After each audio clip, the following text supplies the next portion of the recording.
where we left. Atomic Habits by James Clear. The Habit Scorecard. The Japanese railway system is regarded as one of the best in the world. If you ever find yourself riding a train in Tokyo, you'll notice that the conductors have a peculiar habit. As each operator runs the train, they proceed through a ritual of pointing at different objects and calling out commands. When the train approaches a signal, the operator will point at it and say, "Signal is green." As the train pulls into and out of each station, the operator will point at the speedometer and call out the exact speed. When it's time to leave, the operator will point at the timetable and state the time. Out on the platform, other employees are performing similar actions. Before each train departs, staff members will point along the edge of the platform and declare, "All clear." Every detail is identified, pointed at, and named aloud. There's an asterisk here. Let's read out. When I visited Japan, I saw the strategy save a woman's life. Her young son stepped onto the Shinkansen, one of Japan's famous bullet trains that travel at over 200 miles per hour. Just as the doors were closing, she was left outside on the platform and jammed her arm through the door to grab him. With her arm stuck in the door, the train was about to take off, but right before it pulled away, an employee performed a safety check by pointing and calling up and down the platform. In less than 5 seconds, he noticed the woman and managed to stop the train from leaving. The door opened. The woman, now in tears, ran to her son, and a minute later the train departed safely. This process, known as pointing and calling out, is a safety system designed to reduce mistakes. It seems silly, but it works incredibly well.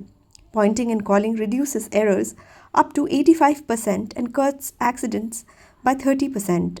The MTA subway system in New York City adopted a modified version that is point only, and within 2 years of implementation, incidents of incorrectly berthed subway fell 57%.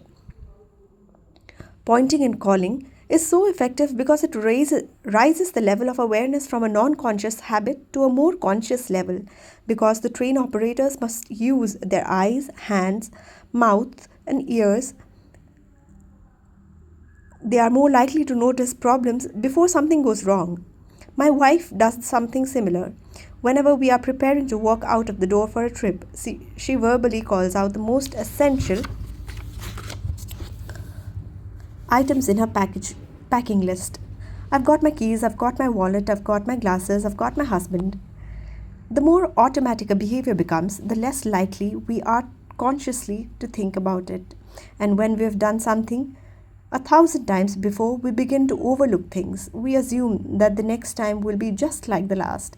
We're so used to doing what was always done,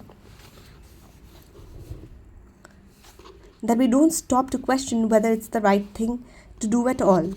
Many of our failures in performance are largely attributed to lack of self-awareness. One of our greatest challenges in changing habit is maintaining awareness of what we are actually doing. This helps explain why the consequences of bad habits can sneak up on us. We need a point and call system for our personal lives. This is the origin of the habit scorecard, which is a simple exercise you can use to become more aware of your behavior. To create your own, make a list of your daily habits. Here's a simple sample of where your list might start. Wake up, turn off alarm, check my phone, go to the bathroom, weigh myself, take a shower, brush my teeth, floss my teeth, put on deodorant, hang up towel to dry, get dressed, make a cup of tea, and so on. Once you have a full list, look at each behavior and ask yourself, is this a good habit, a bad habit, or a neutral habit? If it is a good habit, write a plus next to it. If it's a bad habit, write a negative. If it's a neutral habit, write equals to. For example, the list above might look like this. Wake up is equals to, it's neutral. Turn off alarm is neutral. Check my phone is a negative. Go to the bathroom is neutral. Weigh myself is A positive, take shower is a positive, brush my teeth positive, floss my teeth positive, put on deodorant positive, hang up towel to dry is neutral, get dressed neutral, make a cup of tea is positive.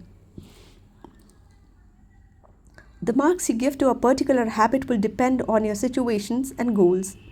For someone who is trying to lose weight, eating a bagel and with peanut butter every morning might be a bad habit. For someone who is trying to bulk up and add muscle, the same behavior might be a good habit. It all depends on what you're working towards. There's an asterisk. Interested readers can get a template to create their own habit scorecard at atomichabits.com/scorecard. Scoring your habits can be a bit more complex for another reason as well. The label good habit and bad habit are slightly inaccurate. There are no good habits or bad habits. There are only effective habits, that is, effective at solving problems. All habits serve you in some way, even the bad ones, which is why you repeat them. For this exercise, categorize your habit by how they will benefit you in the long run. Generally speaking, good habits will have net positive outcomes, bad habits have net negative outcomes. Smoking a cigarette may reduce stress right now. That's how it's serving you.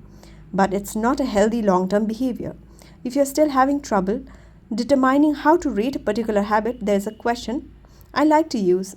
Does this behavior help me become the type of person I wish to be? Does this habit cast a vote for or against my desired identity? Habits that reinforce your desired identity are usually good. Habits that conflict with your desired identity are usually bad. As you create your habit scorecard, there's no need to change anything at first. The goal is to simply notice what is actually going on. Observe your thoughts and actions without judgment or internal criticism. Don't blame yourself for your faults.